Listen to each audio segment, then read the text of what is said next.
The lights are off and away they go. Extremely loose. He's managed to hold on. I think he missed the complete. That is crazy stuff. Side Freitas is on the grass on the infield before. He slides through. He tags Richard Eck.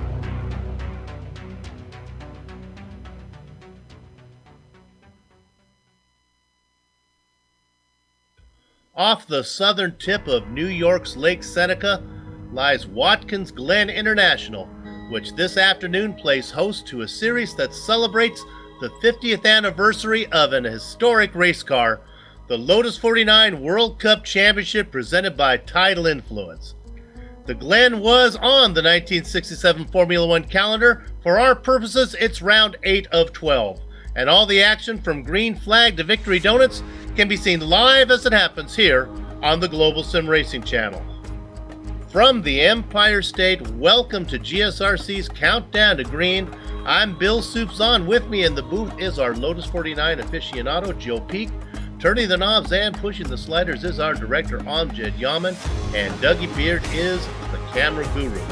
If you brought cyberspace into your place, then over the next 10 streamy award-worthy minutes, GSRC will bring you all the storylines, all the stats and facts you'll need to appreciate the 45 laps of simulated retro open-wheel racing that will be streaming your way. This broadcast is made possible thanks to Tidal Influence, an ecological consulting firm based in Long Beach, California, that restores wetlands, saves and studies endangered species, and educates children about our environment. For more information, go to TidalInfluence.com. Well, this is the place in Countdown to Green where we recap the last event.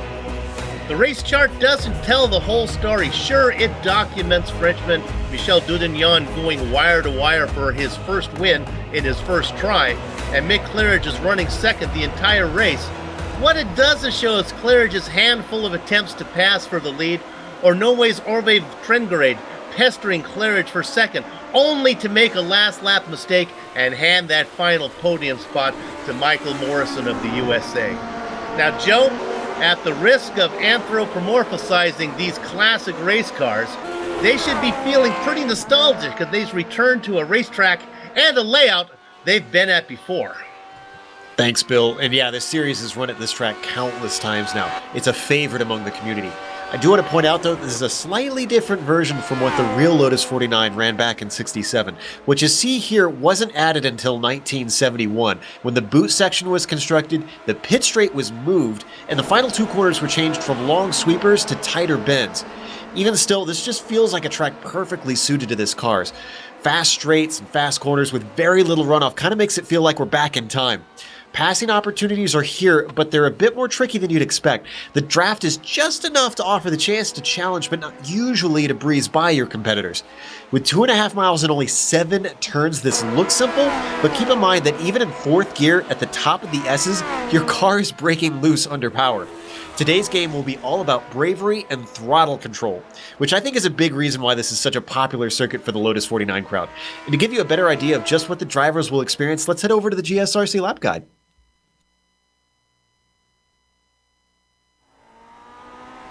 Alright, we're in the GSRC Lotus 49, so let's do a lap around Watkins Glen. Coming out of turn 1, this will be a popular spot to pass, but be sure not to outbrake yourself and swing wide. It'll cost you a lot of time on the lap. Plus, if anyone stays close behind after you pass them, you'll see they might be able to get it back pretty easily later on. Up into the S's, throttle control and hugging the insides of the corners will be key. Setting yourself up for the backstretch is what you really want. Even in 4th gear on this last right-hander, the rear wants to break out. Here's where a driver close behind can sometimes use the draft to slingshot past. The most common place for overtakes is most likely going to be at the end of the backstretch into the carousel. You're hitting this corner at very high speeds, so there's lots of braking. And with this being the classic layout, ideally you want to diamond off the corner by letting it drift wide in the middle. It almost acts more like a very long and heavily cambered hairpin than it does a typical carousel corner. That should let you get to the power sooner and give you a little bit more speed into the penultimate turn. This left-hander works best if you can tuck it in nice and tight to the apex. The banking helps you carry your momentum.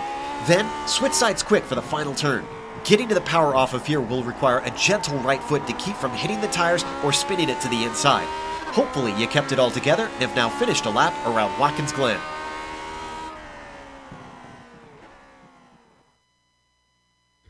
A great track and another great job by my partner Joe Peak explaining just what it's like for these drivers here this afternoon. And now let me do what I do here, and that's take us a lap around the point standings. Yes, we're going to start with the driver standings, and he finished second at Suzuka, but still ahead of his main point competition. And of course, I'm speaking of Mick the Quick Claridge. The Englishman lead is now a whopping 31 point over Norway's Ove Trengerid. Other than France's Michel Dudignan's victory, Australia Joshua Anderson is the only driver to beat Claridge this season. Earning his second podium last time out, American Michael Morrison climbs 3 spots into 4th, dropping the Aussie Benjamin Soko down to 5th. Now let's go ahead and look at the Constructors' Championship. Because of the Australia's depth of talent in this series, she sits a point ahead of Norway for second. The USA holds station in 4th. On the merit of Dudignan's sole victory, France makes its way to the overlay. And of course, all of this is behind the United Kingdom, who tops the chart. So Joe, we've talked about the track, looked at the driver standings and the constructor standings. How about we take a second and go over the race details? Sure thing. Of course, as always, this is round 8 of 12, and they have no drop races, so you have to finish well week in and week out. We're in the Lotus 49, as is obvious, 50th anniversary of this car. And there are no fuel stops in this race. There's no expected pit stops, so drivers will be going from start to finish. If you have to stop, your race will definitely be ruined. And they are open setup, so drivers can tweak these cars as they please. They're going to be 45 laps around here, which will go quick because you're looking at about minute 4, minute 5, minute 6 laps around here. Of course, they've only got local caution, so drivers won't be able to be bunched up, and the field won't be slowed down behind the pace car.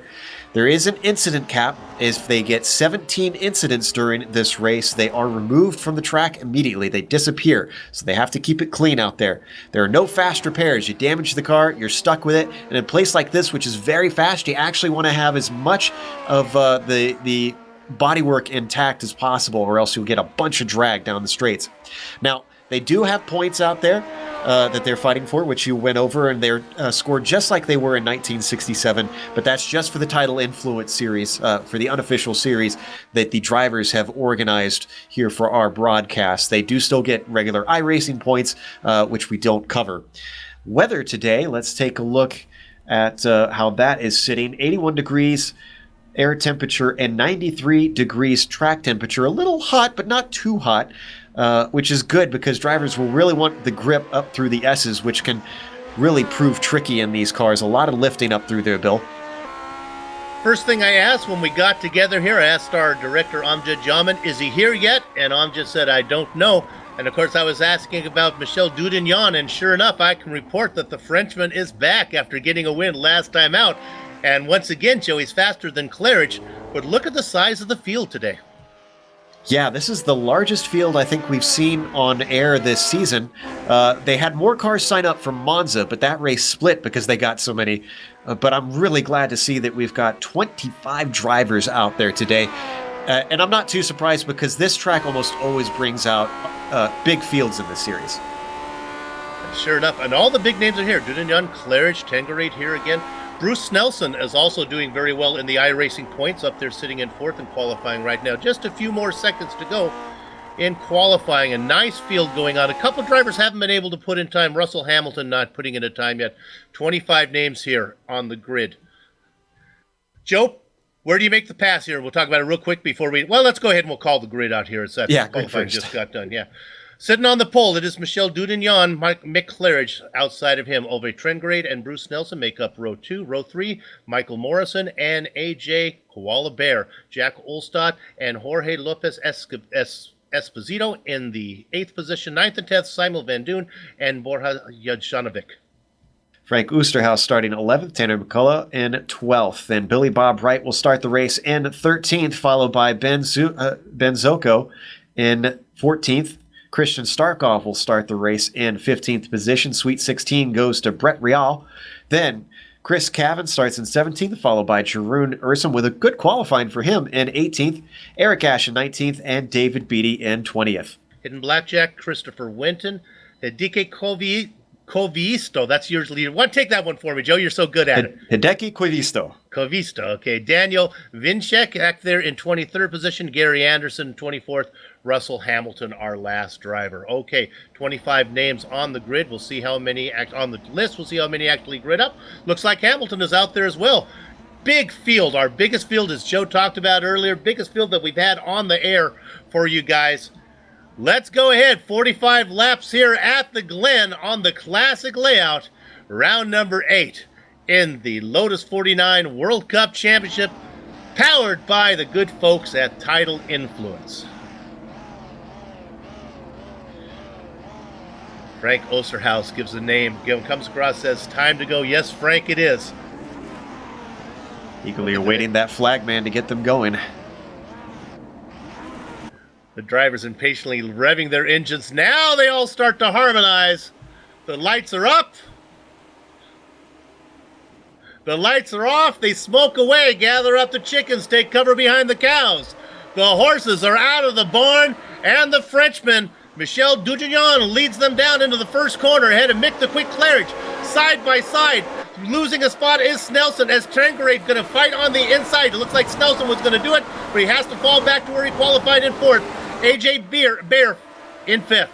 And AJ had a phenomenal start. He was able to squeak by Michael Morrison right there. And already he was trying to size up Bruce Nelson, but he got a little loose coming off of the S's. And this is their first good passing zone right up here into the carousel, Bill. They go down into the carousel. Claridge closes up a little bit on Dugignan. They're about 4 or 5 car lengths apart. They continue single file all the way back. Double file a little bit farther. There's a battle going on. This is for 13th. This is Tanner McCullough in a battle back there with Benjamin Sokol. McCullough gets the best of that. Behind them, Christian Starkov is close behind. Remember, he's had some bad weeks lately. He wants a good, clean race here, and he is solidly in the mid-packs, which is not putting him in the best position for that already. Almost getting to the back of Zoko somehow. I think they didn't make contact. I'm not sure. Now he gets by him. Starkov moves up into 14th. Zoko drops back into 15th. That this goes to show you the depth of field here with Benjamin Sokol running back in 15th position right now. Looks like he's going to go a little bit more as he's very wide into 1. He's being challenged now. This is for 14th position, challenged by Brett Real. Brett Real gets the spot. And this is single file up through there. He made the right choice. Just back off once you're on the outside and let him through. It's so early in the race. It's not worth risking. And if he could have stayed closer, he might have been able to draft up behind him and get a chance into here. But looking back up front, one of the things I noticed into the carousel on that first lap as we watched Mick Claridge is he was very loose into that corner, Bill. And the car loves to do that over that crest that dips down into the carousel. So expect a few drivers to maybe get hairy into that corner. Looking at the front of, they come right at you on that Dougie Beard camera angle. Dugignan still out in front. Claridge, Trangerade, and Snelson. Look at that. Now getting a little bit loose there, Joe, was Claridge, and I thought Ove was going to sneak in there. Yeah, and he missed both apexes of the final 2 turns. I'm not sure what's going on with Mick's car. I wonder if he's set up for different weather and just did not expect to be out here with these sort of conditions. We've seen that happen before. We've talked about drivers not liking the weather and their setups aren't as good. That's going to give a little bit of a gap now. Dugignan opening up to about 3/4 of a second on Claridge. Dugignan has really proven the only one that can really keep Mick in check, although Ove's done a good job of putting him under pressure throughout the season. Just hasn't seemed to have the pace to overtake him. But these top 3 aren't really running away yet. I'm not too surprised at that because, like I said, the draft can kind of keep a bit of pack battles going on throughout here. We ride on board with Trangerade right now. Let's drop back again to 5th. Well, let's go to 5th. This is AJ Bear is under pressure from Michael Morrison. Bear just got very loose. I thought Morrison was going to be able to get this done. Bear gathers it up. What Mike needs to do right here is get decent braking. I think he's setting it up right here. Decent braking. Don't overshoot yourself. Get the traction out of the corner. Yes, exactly. Mike knows what he's doing. See, all he has to do now is tuck right up underneath him. Not get scared about how close you're getting to the car in front. And I think he's doing... Oh, he goes a little wide through that left-hander. He's got to get to the power early and confidently here and just tuck up behind him. I don't think he's going to be close enough, though. Watching maybe the best battle on there. He's going to take one more peek as they go by the inner loop that's not part of this track. Now they work through the carousel. He's going to get another bite of the apple off of here, and he's doing it right. Just diamond off this corner, get to the power early. Now he might have a chance down into Indianapolis here. Looks like a little bit too far back, unfortunately. Oh, very loose. That's Baird. He's going to lose the position, but a great save. He's also going to look like he's going to be challenged by Olstad. Olstad not able to capitalize. That's the same corner that caught my attention the last lap from A.J. Baird. Olstad with a run now going down into one, Joe. I think he may force the issue. He's looking to the inside, outbreaks him. He's got to hit the apex, though, and not go wide. AJ smartly gives him room, but look at that. AJ using the momentum off the corner and stays in it. Nice job. Now let's go back and drop back. We're going to say that settles down for a bit. We'll go back and what Joe was looking at before we went there. How about 11th position? This is Frank Osterhaus in a battle with Esposito. Then McCullough and Starkoff back there as well.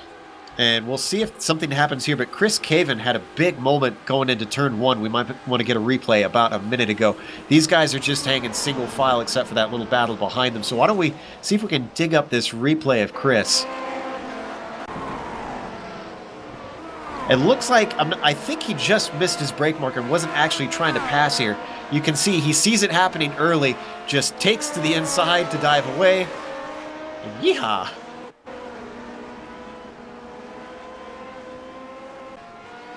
He's back. We go back live and he's back on the track as well. Let's check in on our leaders real quick. He was beginning to distance himself, Dudignon, but now closing back up is Claridge. They're working lap number 6.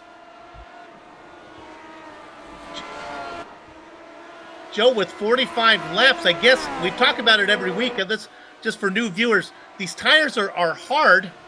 They'll last the whole race, but you can abuse them. You can. I don't know that it's going to be as much of a problem. Maybe the rears I could see being a problem because there's a bunch of corners around here that the car likes to get sideways, and you have to be patient on the power. I really haven't experienced problems with them starting to suffer at this track. With the track as hot as it is possible, though. Wow, look at how much Claridge is closed up on Dudignon, though. If you watched our last broadcast from Suzuka, you might be feeling like you're experiencing some deja vu here. This is the exact same order they ran in Japan. Dudignon out in front, Claridge pestering him, and then watching the whole show, the Norwegian Ove Trengerid. Bit of a battle for 8th place. Simon Van Doon just got overtaken by Bojan Jovanovic. That happened. Oh, wow. Big slide from Bojan, though. I'm surprised he didn't give that away. There must have been a big lift from Simon to make sure that he didn't get in the back of Bojan. So Bojan's going to hold on to that 8th place, but he's looking a little ragged. Bojan really had to saw at the wheel to gather that one up. It took him a long time to do it. Let's go up front. Oh, look at this. Here we go. This is the Frenchman on the inside. Trying to make it around the top side is Claridge. Dudignon able to fend him off, but this is what we saw before. Claridge now exploring in the number 2 car, trying to get around the number 1 of Dudignon. He's got a good run, Joe. Yeah, but once again, this is exactly what we saw before. Michel just immediately covers off that inside. Question is, can he keep doing that? Because look at this, it gave him a horrible line through the penultimate corner. And here comes Mick trying for the over-under. He's going to have the momentum, but once again, he's going to have to do it around the outside. He's going to have to sell him a dummy at some point. This is some great racecraft. They are side by side going into one. I don't know if the momentum's going to work out there. No, the Frenchman able to hang on. Dudignon in front of the UK driver. Claridge loving this battle is Trengerid now, who's pulled up right behind him. He's going to get another opportunity here up off the... Oh, he's got a magnificent run. Look at him closing. Once again, out to the outside. I wonder if Ove is going to get an opportunity with them consistently running side by side here. This is going to be Harry coming into here. If I was Mick, I'd honestly... Oh, maybe he shouldn't listen to me. I thought he could get around the outside there. I was going to say, I'd back off on the entry and really ensure I can get the cutback. Oh, and here comes Ove trying to get into it, making it 3 wide, but no, he backs out. Ove able to get the premium line back there and had a shot at it. And Mick was way too timid into that corner. He had the inside finally. He just didn't brake late enough. He had to trust Michel to not turn in on him. Look at this. Add a number name. Here comes Bruce Nelson in the mix now. I was just about to mention that. Boy, this is getting hot. We still got 37 laps to go here, Bill. This is very early in this race. Yeah, Dudignon, I don't think he's going to be able to fight them both off. He takes that defensive line. I have a feeling that the Norwegian might be able to sneak in there and get them both in one shot. Yeah, this is way too much chaos to manage. If 4 guys are getting into it, then eventually something's going to happen. Let's go to Van Doon had an issue. He got in it with Jovanovic. Oh, and when we come back, there's an attempt for the lead once again. Oh, but it didn't happen, so we're good. Looking at that replay. Whoa. We might have to get this. We might have to get the pass here for the lead. Nope, you're right, Joe. It didn't happen. Now that was that was into Van the Doon carousel. we're looking at, yeah. Yeah. Now we come back to live. That's one of your worst fears. That incident we saw on the replay is in one of these portions where the barriers are on either side, like a street course. You've got nowhere to go, and you're coming in there full blast. There's very few corners. Maybe turn 1 is like the only slow corner on this track. Everything else, you're coming in there full bore, Bill. Friends and family of drivers who are running 6th through 25th, we realize that you're out there, but we've been starved for some racing action up front all season long, and we've got it right now. We're going to stick up front for a little while. Make hay while the sun shines, what my dad used to say. And right now, the sun is shining out there on Michel Dudignon.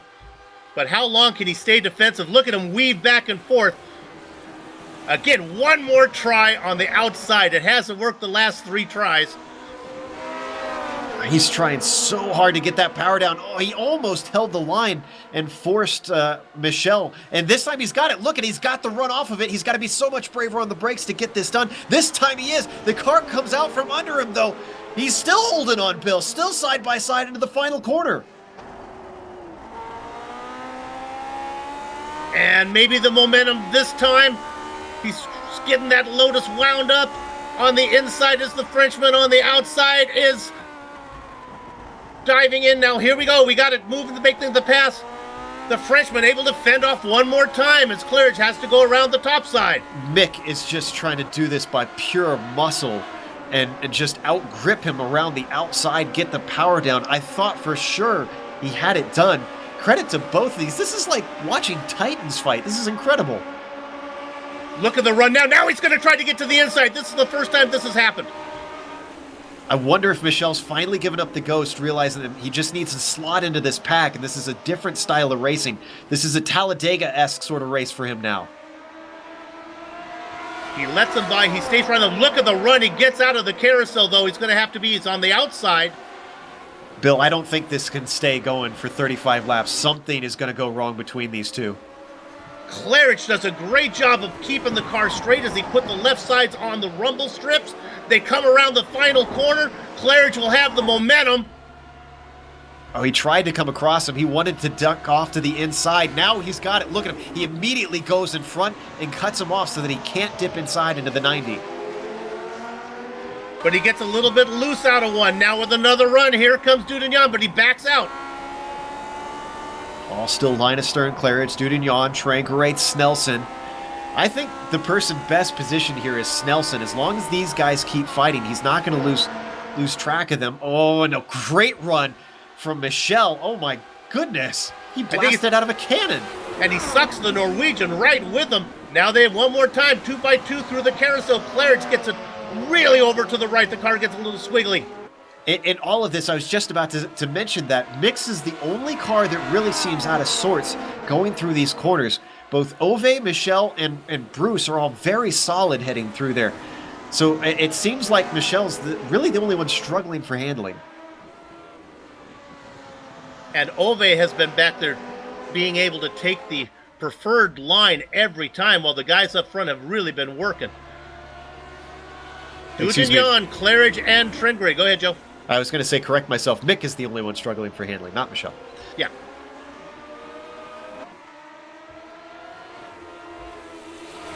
the run that they get, is it draft related, Joe? That was giving, I didn't see that kind of run from Claridge going into the carousel like I saw from Dujan. It's a combination of things. Coming off this corner here, that last right-hander, you got to get to the power early and really be able to keep the tires from spinning. Here we see another attempt for Mick. He's going to do the outside like he's done a number of times already in this race.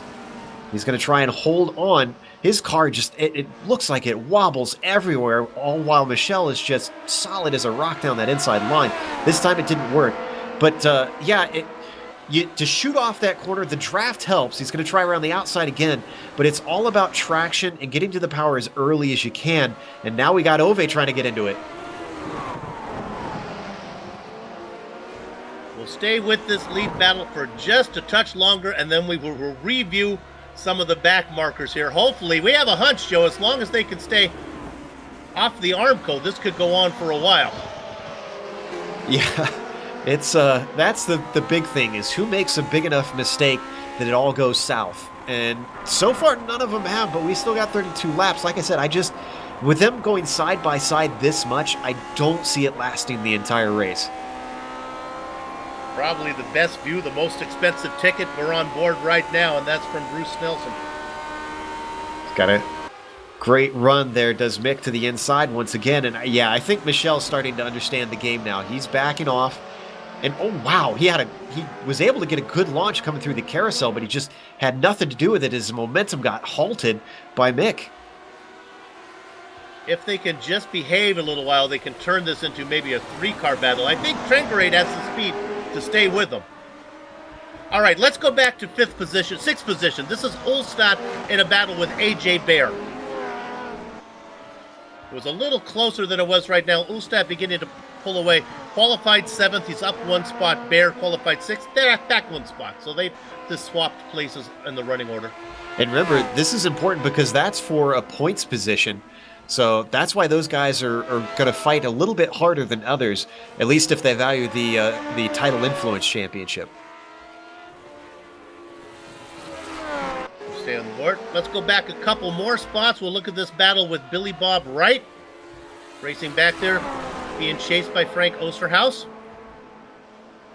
Not too much farther down the order, but you can see a lot of cars are starting to get split up maybe into little packs of 2 back here.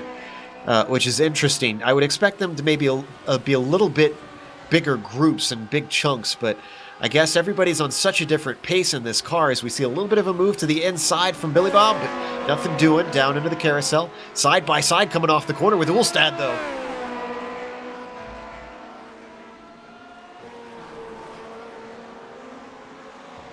Oh, and we've got a pass for the lead happening because Mick Claridge had a horrible run coming out of that final corner.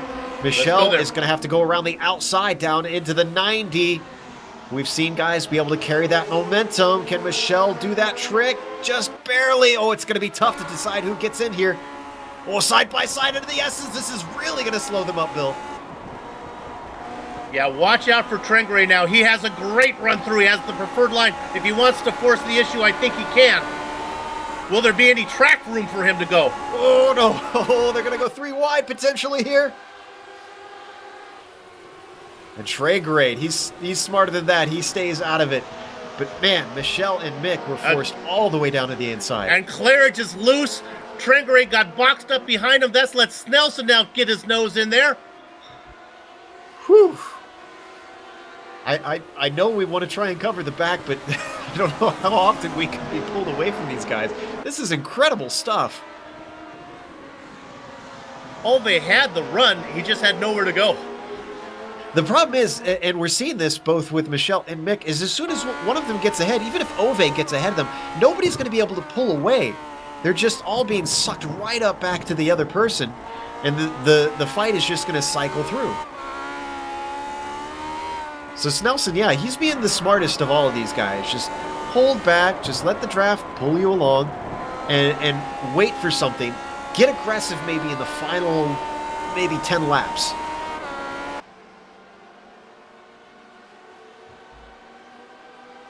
Looking back for maybe some other battle that's out there. There, we found one in P15. Our director has found it. This is a nice battle. This is Gary Anderson, Benjamin Soko in a battle. Watching the whole thing, Jeroen Ursum. And here comes the pass. Is he working it? Oh, man, he almost, I guess he gives it up there. That was Anderson. A little bit wide. Well, I thought Way Anderson, wide. yeah, I thought Anderson maybe just surrendered the position, but maybe Zoko just took it in deep, made it look like Anderson was standing still. Way too deep. Yeah, that's the tricky thing about trying passes into there and why I prefer other corners as opposed to the 90s. You try and outbreak someone, then you can't get the grip off the corner, or you simply just overshoot it, and the other person so easily takes it back. But yeah, how about Jeroen up into 16th now? Nice job from him. And nobody in the world is probably happier to run 17th right now than Benjamin Soko, who is really instrumental in getting this series on the air with GSRC. He's got to be thrilled to see such a big group, so many cars in front of him. Maybe he'd prefer to have him behind him. Whoa, no, Jeroen! Commentator's curse. I take blame for that one. Didn't hit anything, though. He did the right thing. Just let it go off into the sand and come back. Now, what's Mick up to here? He's close once again. Michelle's going to stay defensive. We've seen this story before, Bill. Yeah, what they've been doing since we were back, they must have been watching the broadcast, realizing that we were trying to cover some of the back markers, and they would have been behaving. And what that meant was that Mick and Michelle were able to get away a little bit from Ove. Yeah, this is what they need to do, is just work together right here. They could maybe try the slingshot. Oh, Mick's sticking his nose in on the 90, though, once again. Oh, what's going to happen here? They're going to go side by side again. They saw that really puts you in a risky situation. Still hold on around the outside. It's going to switch back a little bit here. This is going to slow them up a ton. Oh, and I am amazed that Ove didn't just gobble them up and pass them right here. And he comes back again. Claridge taking the inside. Can he keep it? Boy, but Joe, Claridge is scaring me. It seems like he's fighting his number 2 machine so much more. Oh! We didn't see it because we were on board Michelle, but man, he had a huge tank slapper coming out of there. Still side by side, coming down to Indianapolis. And the impressive thing in all of this is they are fighting so close. You know, most modern cars are so steady, even on bumpy tracks. This thing, you have to remember, any sort of bumps or crests in a track, which this is a relatively smooth track, the car bounces around and jostles and it sends you side to side and all around, and still fighting down into the 90, trying to go side by side. You get close enough, sometimes it can be completely out of your control when the car gets jostled into your opponent. You know, you can only smoke on the Hindenburg so long before something blows up. And right now, these guys have been racing so hard. If it were to blow up, I think they just have to, you know, shake hands and say, well, it was fun while it lasted. Here comes the Norwegian looking for somewhere to go. Just nothing doing. Has to stay behind these guys. Once again, Mick having a horrible time. And that actually scared Ove out of his line, and he almost lost his position to Snelson. Claridge, Dudignon, Trengarade, and Snelson. 1, 2, 3, 4. Sounds like we got a battle for 8th position going on. See if we can move back there. Well, looks like that's separated, though, a little bit, so we got to go back to the front because they're side by side again. So sorry to the mid-pack drivers. We just can't pull away from this. Claridge stays ahead, but he gets a horrible run off the corner. Michelle gets the momentum down to the inside. The racecraft is spectacular. Just when you think Claridge was going to make a mistake, maybe come across the nose of Dudignon, he leaves him room. Now they come up. Whoa! Whoa, you cannot suddenly go to block that late. These are such momentum cars. Great job to Michelle on keeping it out of the grass. I thought for sure maybe they'd run into each other. Dudignon out in front. Getting the run now is Claridge. So very close. Gonna try to run the outside. Claridge is loose. I can't believe that Mick has held on to this car as much as he has. His arms have got to be tired with how much he's been crossing them up. And Joe, we've been watching great battle from those two. You got to give credit to Trengrade as well, who could have easily put himself in a position that would have ruined it. Boy, what patience from him. He's tried a couple times. He almost went 3 wide with him once. But yeah, for the most part, he's been incredibly patient. And, you made the point about the racecraft. I'm sure, like, the Skippy drivers and guys like that are watching this as we go side by side once again, thinking, oh, this is normal for this track. No, guys, you don't understand. Until I encourage all of our viewers to get in and try a lap around this track in this car and then understand just how hard it is to finesse these things at these speeds around this track. That's what's so impressive about these guys managing side-by-side racing now for, what, about 20 laps? And here's some. Trengrade now has a run on the inside. He's not going to force the issue. Claridge just went around the carousel, and 50% of the time the car was wiggling. They're going to get a lapped car. Oh, no, that's Daniel Weishank actually ended his race. Something must have happened to him along the way. He actually pulled over and stopped. Drivers who have fallen out. Jovanovic, Esposito, Dujon, Beatty, Vinechek, McAuliffe, and Hamilton. I tell you what, that'd be an interesting feature if they wanted to go full retro for this series, Bill, is you can pull the car over and remove the driver from the car, but it stays out on track like they used to do back in the day, you know? I know exactly what you mean. Driver just walked away and said, all right, well, there it sits. All right, Drunbeck back in here to this battle with Billy Bob Wright one more time. Now he's out in front. He's got Osterhaus behind him and Christian Starkov. A little bit of Here's a run from Osterhaus. Yeah, looking to the inside, down into the carousel.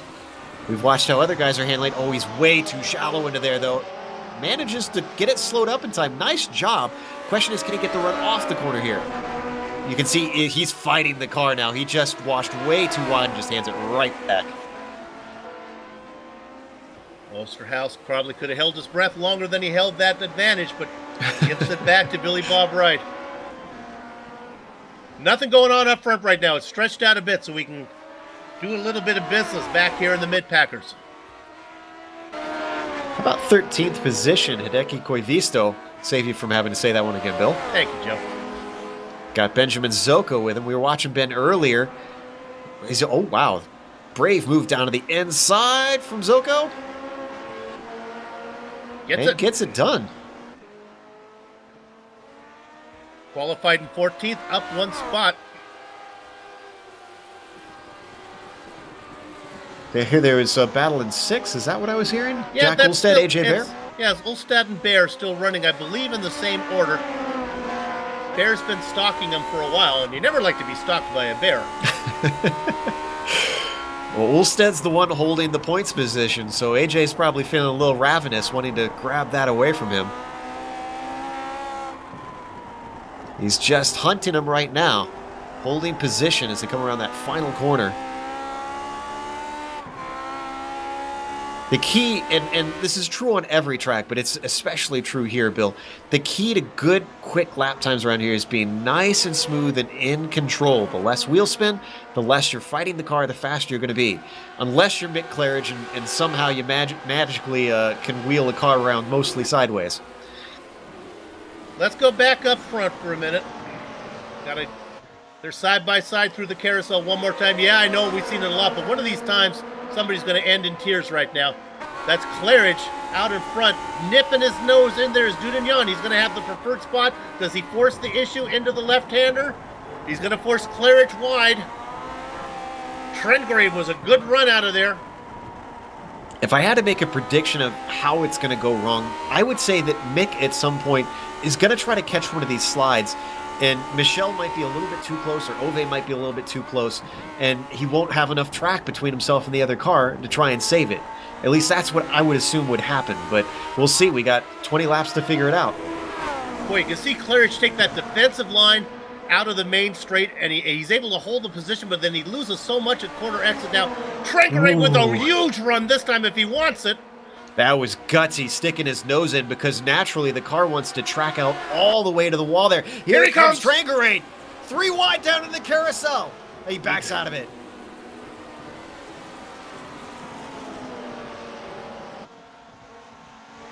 I'm not sure if we could duck away to Starkov. Now they finally get single file. All right, let's go back to Starkov, Bill. Oh, and he's... What happened to... Oh, he blew an engine. Oh, no. I've done this before, Bill. Although, is this on shifting up or shifting down? Let's see. Is it under braking? It's up. So I'm guessing what happened is he's probably got an H-pattern shifter, Bill, and he probably went from the right gear to the wrong gear. Went little instead of big. I was talking with the guys at Tidal Influence, the sponsor of this series, and they say we are really enjoying watching the Lotus 49s, but when are we going to get some racing? Well... You got your wish. You got your wish. Oh, and they got a lapped car. Oh! That is a dangerous game to play. Gary Anderson saw them coming. Gary's got to just hold his line because you got cars trying to pull that draft off of him like Michelle was doing. Wow, that was a fast closing rate. As a back marker, we consider that kind of rude. Well, he did. He pulled over just a little bit. He's got to hold his line, too. Oh, big old slide. No! Mick trying to keep from going off into his rival, but I don't know how he kept from slamming tires with him. He had his left sides in the grass. Now he gets a great run. Punching a big hole, though. He's trying to pinch him down, which is also a big, big risk in these cars. Because I don't know if Michelle has 3 screens. He can't know that Michelle's going to hold down like that. Are we going to go side by side through here again? No. This may be the opportunity for Trengray. He now has a pretty decent run, and they're not side by side. Yeah, but he's got Bruce Snelson coming up behind him, too. He's got to hold the inside line. 2 by 2 they go. Look at this. All 4 cars in contention for the lead, Bill. Claridge does a much better job of keeping the car pointed right that time. Cialis Bathtub's out of the carousel now. Claridge gets the car wide again, but he keeps it going straight. Just incredible trust between these two. Bill, you know your history probably a little bit better than I do, as Michelle gets a great run off that last corner. This is the French versus the British. What was they've had a few big wars, haven't they? Yeah, I think we're looking at Napoleon down there right now, the way this Frenchman is fighting. But it's such a difference, if you watch it, it's such a difference in, you could take the numbers off and the paint jobs off, you could still tell who's who. Claridge's car is all squiggly. That number 1 from the Frenchman is just perfectly in line. Here comes Claridge on the inside. Once again, Ove just kind of hanging back. It even looks like Ove's maybe braking a little bit early behind these guys to give them the room that they need. And they're coming up on some more back markers. They've got Jeroen Ursum up next. Now, this is the first time we've seen... Oh, he's out a little bit out in front there. This is Trengrade. I don't think he's going to force the issue. Almost looked like he put his wheels into the dirt. Look at Jeroen. He's done this enough times. He just completely leaves the track to let him through. Oh, this is the break that Mick has been needing. He's finally got it. It's a gap of a half a second. They could still run him down, but he's got to really focus on banging out some fast laps now. And honestly, we have no clue who is faster. This might give us an indication what Claridge can do if he doesn't have to fight. I think Ove understands the situation right now, and he will just sit back in line. His best ticket to the front is on the tail of Michel Dugeron. Well, that's assuming that Michelle is faster than Mick. If Mick is faster, then that means Ove's got to try and hustle now and get by him. We'll take this little break in the action to look at P12, somebody we haven't talked about. Eric Ash. He's got Coivisto trying to run him down. Coivisto, I believe, has fallen another position. I think Coivisto was in that battle with Soko, so I think Ash has got him. And actually, the pace of our leaders is so good that they're coming close on lapping these guys as well. Oh, and well, we have the answer to our question. Unless there was a big mistake from Mick, he's already lost his lead, and Michelle is back on him. I think back on him is an understatement. He's now side by side with him. Crawling all over the gearbox of that 49. Gonna try and do the over-under through the S's. That's hard. You really got to track out even here, and you can see that hurt him because now here comes Trangarade. Best run yet, and this time he had got a clean track in front of him. He gets one. Is he going to try to make it a twofer? He's on the inside. He's going to force Claridge to not get to the apex. Claridge is just a little bit better on the brakes there. Now, Tragarade's been able to watch from behind to see how these guys race as he goes off into the grass, and that halts his momentum. Whoa, they got a car off. Is he going to be able to clear it? Now he pulls aside. That was Christopher Winton. Wow, I wonder if we could get a replay, see what happened to Christopher. That's a weird spot to sit. Oh, he just dipped his wheels into the grass. We're going to see here. Right, and I was going to come to, he was in a battle with Chris Cavan. Just ahead in the number 15 car. And then he did a good job of getting the car off the track. Yeah, he saw he was thankfully facing backwards. If he wasn't, we could have had a much worse situation, but he saw that and knew, okay, I can pull forward really quick and get the hell out of here. Working lap number 32, 14 to go. And it's still not over. I can't believe they've been able to keep this up this entire race. And in all of this, even though they've got the 4 involved, oh man, they almost came together that time. You can see there was a huge lift from Michelle. But I was going to say, despite all this, Michael Morrison is still about 3 seconds back from Bruce Nelson. So they're not really being caught by the guys behind. You have to wonder if Michael Morrison can see any of this from way back there and is just going, come on, guys, come on, keep fighting. I'll take a win from 4th place or 5th place. Well, you know, Joe, in Switzerland, it's against the law to own just a sole guinea pig because they're prone to loneliness. Swedish lawmakers, do not worry. Michael Morrison happy back there in 5th right now. All by himself. I'm not sure what's stranger, the fact that you brought that up or the fact that I already knew that law. Morrison could easily win this race the way these guys are racing up front.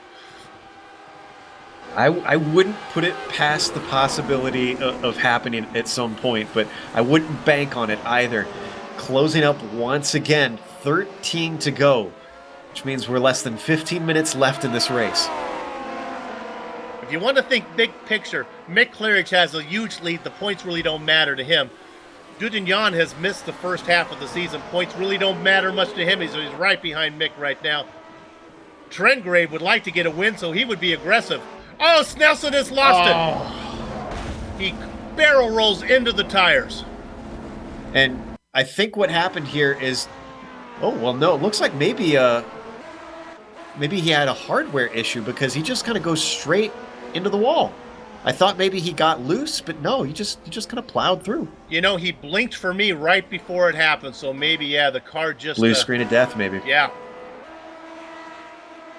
Well, we talked about Michael Morrison winning this thing. He got one spot closer. Almost on the podium now. Okay, let's go up front. You want to cover the back markers? Well, maybe we'll cover them as the leaders go around them. Chris Cavan up in front right now. Here they come, Chris. Claridge, Dudignon, and Trengrave. That was David Beatty, who just pulled around to the runoff on the outside and let him through. And I'm sure he's pretty glad that it is the modded track, that they have all that paved runoff around the outside so that he could get out of the way.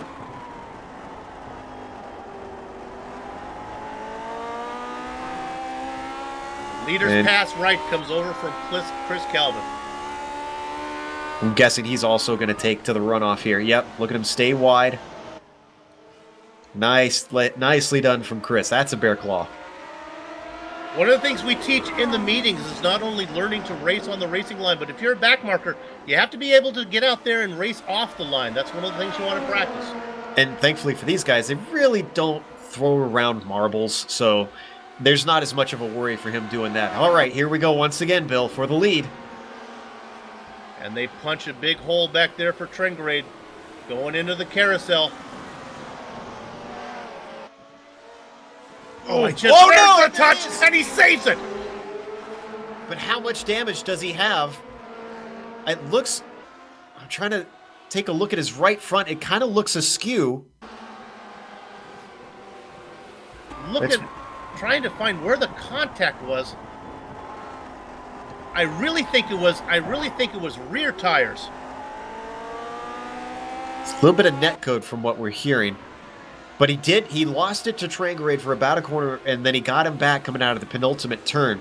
So there's still Claridge to Dudonian and Trangarade, and they're all within about a second from first to third.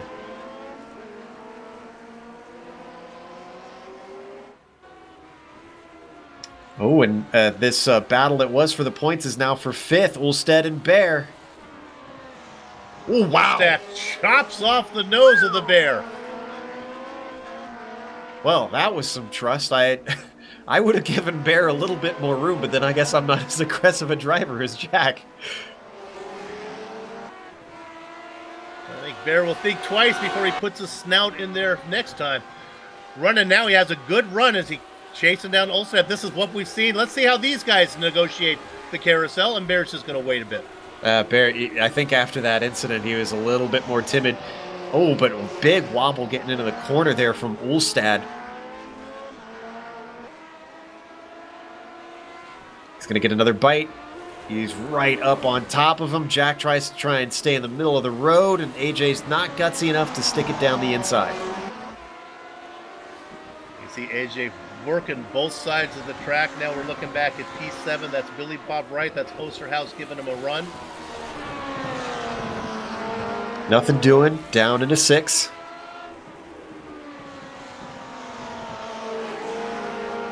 We might get... Go ahead. I was going to say, we might get something from AJ Bear, because I could see him setting up for a good run off of the first corner. Oh, he backs out of it by the time they hit the S's. Michelle and Mick, they are not willing to go side by side through this fast little series of corners. Well, Joe, as we get closer to the end, let's go ahead and put you in the helmet of let's say, Mick Claridge, if that's possible. Where would you want to be on... Oh, Claridge is loose. Let's go up to the front. Claridge is just so loose.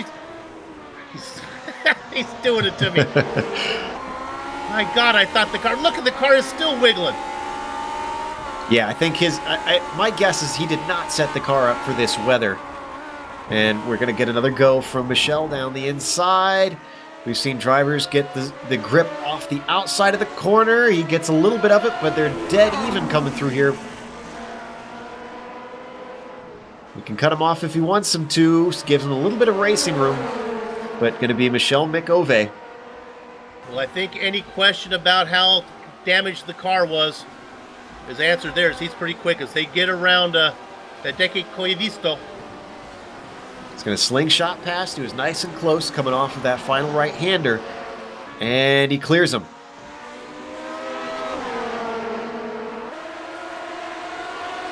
Again, having Claridge on the inside of me through the carousel is that's just frightening. I would rather, if I'm going 2x2, I'd rather be on the inside. Ooh. Look at Dugeron get the car loose. That's the first time we've seen him really get a little sideways.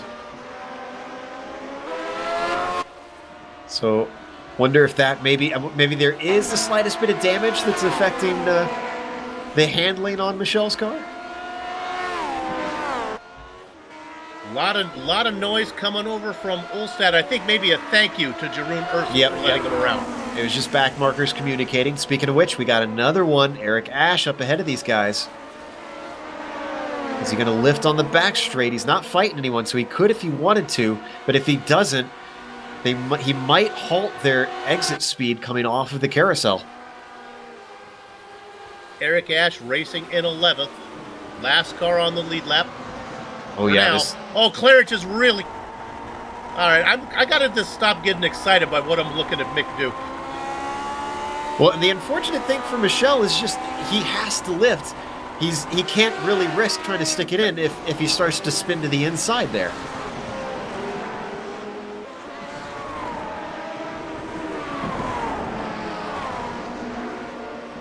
Managed to get past Eric Ash. Coming up to Indianapolis. Now down the front stretch once again.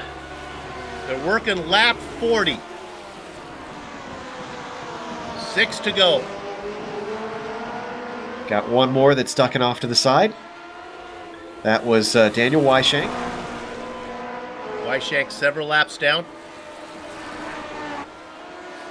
In fact, we only have 10 cars still on the lead lap, Bill. And this is a short lap and a very fast lap, so I'm not surprised to see as many drivers in this 45-minute race go down as we have. Next car to be lapped will be Benjamin Soko, but he's well out of front. Not sure if the leaders are going to get to him before this is over. There is another back marker, though. Another run here from Dudonyan. Ooh. Boy, Claridge does not leave him any more room than he needs. Now he's just showing off if he gets the car sideways again. Not falling for it, Mick. That really gave the momentum to Michel's side, and you can see he just slipped by, even though it tends to be hard to pass in that short shoot to the final turn. Wow, Mick is aggressive now. Oh, he's in so hot. There's no way he's going to get a woed up. And yeah, he goes way wide. Is this going to be the opportunity that the Norwegian was waiting for? Trengrade with a good run. I think, nope, he has to check up. Just the timing did not work out. I was thinking the same thing, that this would be a great time for Ove to try and get side by side with him. But it just wasn't meant to be. Michel pulls himself a little bit of a gap, but here a gap is about 3/10 with how close they've been racing.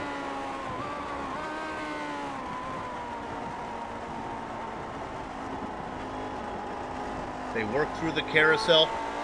Mick looks a little easier when he has the whole track exit to play with. Ove being like the roadrunner on his car. Oh, was another slide there from Mick. Like the roadrunner, just kind of watching it, observing, not having to do much of anything as calamity happens all around him. If they give style points, I'm giving some to Claridge.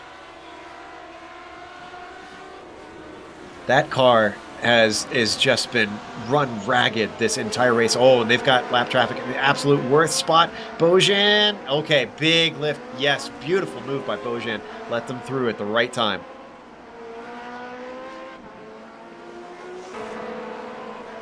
And now there's a bit of an interval. He's opened up to about a half second.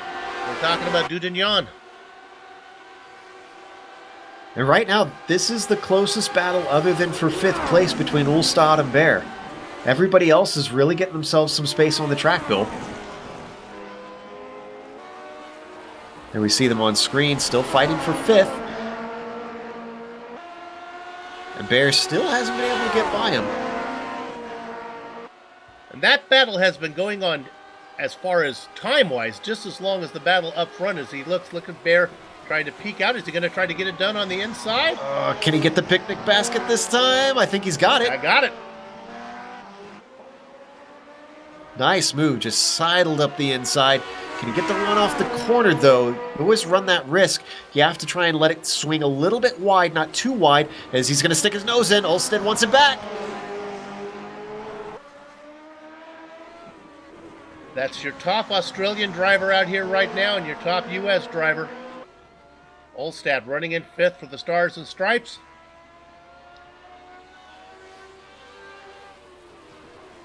Well, no, not the top U.S. driver. Morrison currently Morrison sitting is. That's in right. 4th. Morrison Yeah. is. You're right. Thank you, Jim. I had to think about it. Oh, and AJ went way wide coming off of turn 1. That allows Olstead to get it back once again.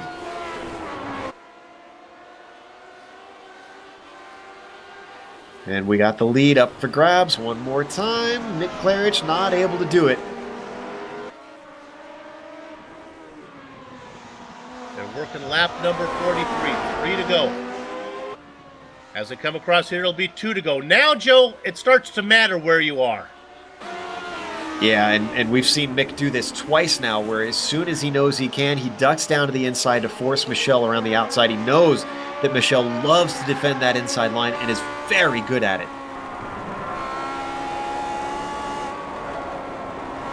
And now also, I'm not sure that the Norwegian etiquette that we have been seeing displayed by Trengrade is going to show up now. I think if he has an opportunity at this point of the race, he might just have to take it.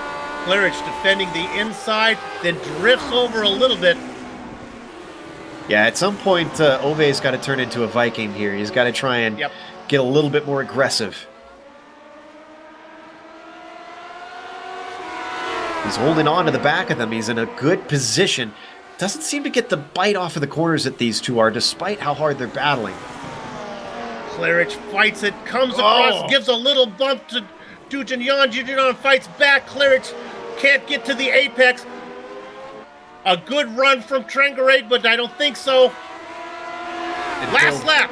This is for pride. These two have been fighting this way this entire race. They didn't care about strategy. They didn't care who was able to close up on them. This is all down to ego. Claridge now with 0.3 of a second gap. Rather than tenths of a second, you can see it by car lengths. What, about 4 car lengths right now? Ove's closer to Michel than Michel is to Mick. Is he going to stick it in there? He'd have to break super, super deep into the carousel. I don't think the carousel is Claridge's strength right now, as he has a hard time keeping the car down low, and once again it starts to drift up. Dujinyan able to close in now, 2 car lengths back. Mick did the right thing, actually. He was diamonding off the corner, and that's what he was trying to do, letting it drift wide in the middle. It helped him get the run off the corner. We could still see it with 1 more corner to go, but it's going to have to be a Hail Mary. They head down towards the start-finish line to close this thing out. Give the win to the United Kingdom. Round number 8 goes to Mick Claridge. Second place to the Frenchman, Michel Dujinyan. Ove Trengarade of Norway gets 3rd. Let's give a big round of applause for Michael Morrison, too. He was the unsung hero of this one. Let's go to Olstad. They're still working back here. Olstad has now got ahead of A.J. Bear, the final corner. He's got it. He's got the run. 2 points to Jack, 1 point to Bear. Oh, and Billy Bob Wright, he's got to be disappointed just outside the points. But he's going to manage to hold off Oosterhuis. We'll finish up the lead lap cars here. A driver that we've seen a lot of in 9th, Brett Ryle. Didn't get a lot of screen time. And finally, Zoko's top 10. Yeah, Zoko. Gonna get it. Yeah, nice job to him getting a top 10. But that's our last of our cars in the lead lap, Bill. That's it. Well, we've been waiting for some action up front, and you got what you were hoping for. What we're going to do right now, don't go far away. Global Sim Racing Channel, we're going to take a short break, then we'll be back to run down the entire finishing order, some interviews with the drivers, and close-up shot. Back in a few.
Welcome back to the Global Sim Racing Channel's coverage of the Lotus 49 World Cup Championship presented by Tidal Influence. And Joe, I'm going to give it to you if I have a screen blackout on me here. Okay. Let's go through our finishing order. It was an exciting one. Mick Claridge came home with the win, but just barely 2/10 between himself and Dudugnan, who finished second. And then Ove Trangrade was another 3/10 behind him, finishing in third and rounding out the podium. Just incredible how close they were together. Then in fourth, he had Michael Morrison, who had a very quiet race, but did a beautiful job finishing as high up as he did, bringing home some points in the championship. Jack Ulstead came home in fifth with AJ Bear in sixth. Billy Bob Wright comes home in seventh with Frank Oosterhouse in eighth, Brett Real in ninth, and Benjamin Zocco rounding out the top 10. Bill, you got your issues sorted here? I'm back now. I have a screen. I can do this one. All right, I get the guys who are lapped down. I was so excited. All I was going to do the top 10. All of my guys were on the lead lap. You stole all my fun there. Eric Ash. Tadike Koviestu in 11th spot. I'm going to get that one in 12th back there. Chris Caven in 13th. Right behind him, Jeroen Ursum.